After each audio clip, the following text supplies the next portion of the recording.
Dylan Mulvaney's appearance on the Drew Barrymore show. She has like this daytime show that she does. It's not very interesting, especially with guests like this. But what everyone took away from it is that Drew Barrymore prostrated herself on the floor in front of Dylan Mulvaney for seemingly no reason. Do you guys think that this was choreographed?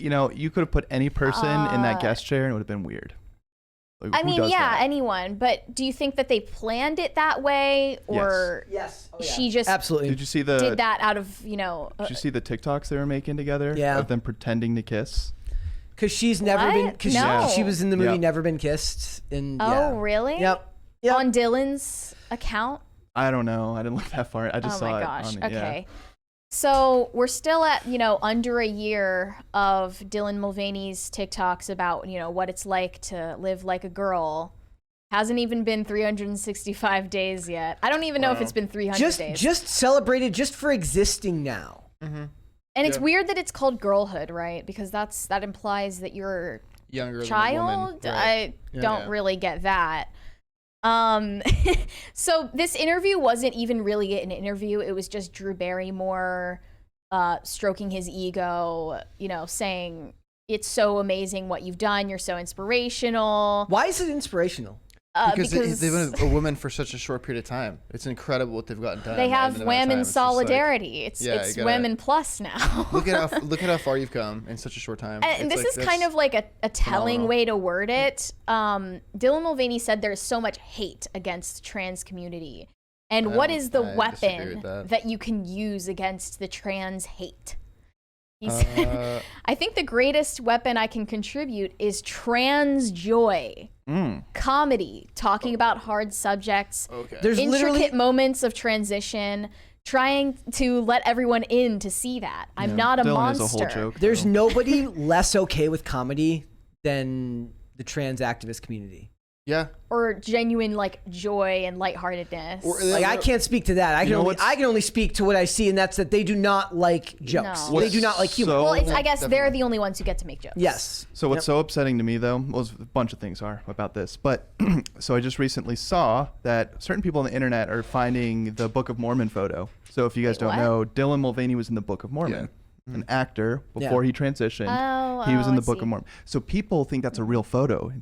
Some people think he was actually Mormon, and they're blaming religion for this. And so they're using Dylan Mulvaney to attack religion now. And I'm like, come on. I'm like, first of all, that was a play. Wait, okay. Yep. They're saying that Dylan Mulvaney's behavior on TikTok and stuff. It's because he was raised Mormon, because they think that photo was real. They're not saying you're trans because you were raised Mormon. I think that's kind of what they're saying. Too? I think that it's a very small percentage of people, but it gets so exhausting because I'm like, yo, this is a photo of trans people that don't make 365 days of girlhood TikToks, who aren't making a fool of themselves on the internet like Dylan Mulvaney 100%. does.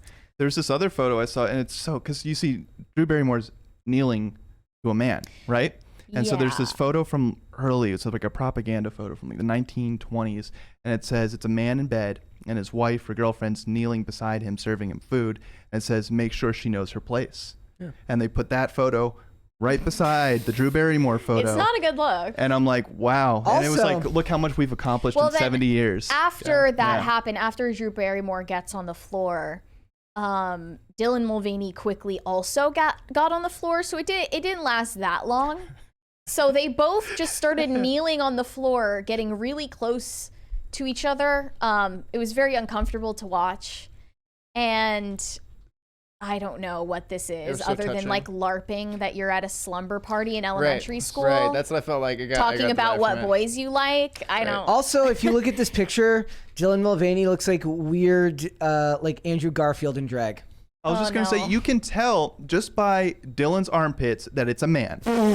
You can just tell. You can tell by the knees. When I first saw this image of Drew Barrymore kneeling like that, I thought based on the side profile that was Anne Hathaway, and I was scrolling past. No offense to you, Anne Hathaway, if you're watching, I guess. Well, actually, you called abortion a mercy, so never mind. There you go. Take it back. But I thought it was Anne Hathaway. But then I realized, and I'm very disturbed by this affect, okay?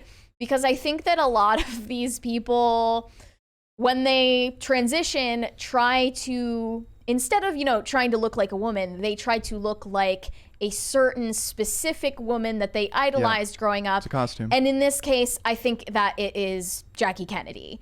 I've heard it was it was who's Hepburn. Audrey Hepburn too. That's what it's supposed to be. Definitely. I actually see more Audrey Hepburn than I do. No, Jackie I think that's like been stated. I think that's what he's going for. Yeah. Interesting. But you're looking more like Jackie O. It's a costume in a lot of ways. It really is. Yeah, and there's this gigantic fake hair piece on the on the back. Brett, you disagree with me here, but I guarantee that Dylan Mulvaney is the fame and success that he's had is just because of the backlash from the right.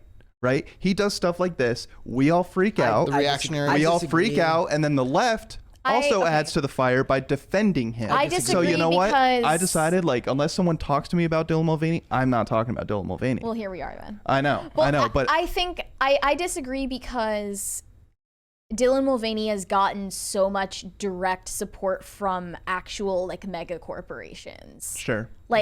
This person is being artificially propped up by the 1.7 media. million followers on Instagram. Yeah, that's got nothing to do with the right. Honestly, Drew Barrymore has more of an interest in getting Dylan Mulvaney on her show than Dylan Mulvaney has an interest in getting on Drew Barrymore's show. It benefits the celebrity and the... it benefits Drew Barrymore more, but Clint said, howdy people, I gotta admit, though I vehemently oppose just about everything from Dylan, gotta respect how he stands up to so much scrutiny with such grace. Takes a lot of balls. Absolutely. Well done. Nice one. Yeah. People will do anything for fame now. And that means and they've just chosen a route that's going to include heavy scrutiny and heavy criticism from one side of the aisle or the other. You can make the same comment about the people at the Daily Wire or any of these other companies that do it going the other direction, that they're choosing a life that will be financially prosperous in a lot of ways, but they believe heavily in their message. And I'm sure, I don't think that Dylan Mulvaney doesn't believe what he's saying. I'm sorry, what she's saying. I believe that I believe they believe it, but I don't know if it's just weird. Drew Barrymore, it doesn't make sense that she is doing this because do you remember last year when people got mad at her for frolicking in the rain? Yep. Because of white privilege. It shows that she has white privilege if she's carefree and frolicking in the rain. She learned her lesson. Yep. Is this the ultimate bending of the knee? Yeah. Her more than anyone should know that you don't respond to the outrage marketing. No, but here's why it worked. If you look at this, Drew Barrymore to host the 2023 MTV Movie and TV Awards. They're like, hey, we didn't like that white privilege that stuff about you dancing in the rain. That's not allowed during COVID. You can't dance in the rain. But if you bow down at the altar of Dylan Mulvaney, we'll let you host an award show. I mean, that's how it goes. She gains more from this stunt than Dylan Mulvaney even did. For sure. Dylan Mulvaney already has the institutional approval and the hype and the brand deals and the politicians. Literally every strata of society has united in lockstep to prop this person up. No wonder people are thinking maybe I should take on this identity so that I can feel celebrated and have attention paid to me. Sketch Therapy says, how can rain discriminate? This is confusing. It's we said the same thing. It's not literally rain, the woman in the video was black creators started the trend of frolicking in the rain. And also, you're frolicking in the rain because you don't have oppression to worry about. I was going to say, if the woke crowd had its way, only the original inventors of things can use them. Yeah. So Nikola Tesla invented electricity. All right, I guess America, we're screwed. We don't get power anymore. I'm just gonna deal with it because you know what? That's his. Who am I? Who am I to use stay in your something? lane. Exactly. Stay in your lane. Yeah. Thank you, Brett. There's also did we get one? Steve Ryman said, people razz on Dylan saying he is making a mockery of women. We never ask if any of the mockery is deserved. Equality means a woman's traits and characteristics may be lampooned as ruthlessly as we would those of any man. I mean, we can't even answer the question about what a woman is anymore without like it being like a 9-page thesis anymore, so it doesn't really matter. I'm trying to understand the nuance in this message here. I mean, I guess that means you're thinking Dylan Mulvaney's performance is kind of like purposefully and consciously mocking women and has something to do with feminism. I mean, I guess that would mean feminism has made women into a shadow of like what they once were. Yeah. If anything, I think it's just that women don't recognize themselves as like being unique in any way or different in any meaningful way from men, when in reality, like the sex difference is deeper than anyone knows. I was gonna say it's the yin and yang. It's life is all about balance, and men and women are that balance. Nate Garland said on the Whale Talk, as someone with lupus, the fat acceptance is tiring. As a husband and father of 3 kids, I have to make a conscious effort to live and eat well and pay for appropriate medical treatment for my family's sake. That's the mature and responsible way to handle something that may not be entirely within your control. Yeah. Right? Like and that goes for anything in that context, right? Like you have to work hard to stay healthy no matter what conditions befall you. And it's like this would come up a lot. Like people talk about like the issue is like, look, your food is poisoned, and in a lot of ways they're right. It is. It's still your responsibility to do the best with either what you've got or to find what you need to live healthy. And so many people talk the talk, but you know what people actually respect is when you actually do things and you actually walk the walk, right? There's this guy I follow, following his weight loss journey. His name's Dave Dana, so shout out. Follow him, but he is huge. I'm not gonna sugarcoat this. He's a big dude, but he's making progress, and every day he tweets at 4 a.m. of his butt in the gym. Yep. And that's why people respect him. It's a mindset difference. Big, like, but he's hustling and he's trying. And he's focusing on what he can change and what he can do to work on. I've seen multiple friends lose significant amounts of weight. So whenever anyone tells me that they can't, it's like, nah, like you're just lazy, or you're eating a ton a night in a particular way. Like there are things that are contributing to it. It's almost always, especially if you're young. Yeah. It's just, I just don't believe it. It always is going to feel better to be uplifted and praised for something you're doing and earning rather than an identity that you adopted that has nothing to do with you. Do you think that a lot of I'm kind of circling back to the Dylan Mulvaney stuff now. Do you think part of this is that women are scared to speak up? Like they're scared to speak up and feel like they're, or have they been socially conditioned? The women watching this show, clapping mindlessly. They've been socially conditioned well. Yes, so conditioned, and I think it's honestly because I'm gonna say this. I don't know if you guys are gonna agree. Thank you. Thank you. Okay, I'm gonna say it after this. Or you could just yell it. Yell it now. I'm gonna lose my voice by the end of this. I swear.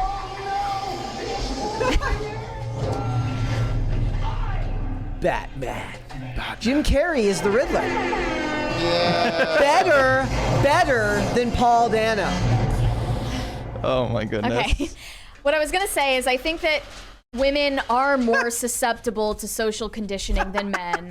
They're less individualistic. They're more collectivist by nature. Yeah. And that's why they're so easily manipulated into like this situation where they're quite literally applauding their own erasure, their own subjugation, and really the death of women is when they stop being considered special and unique. It's happening. It's happening in sports every day. It's happening in sports every day. There was that team recently that refused to compete against a team that was that had a trans athlete, and they got banned from all future tournaments.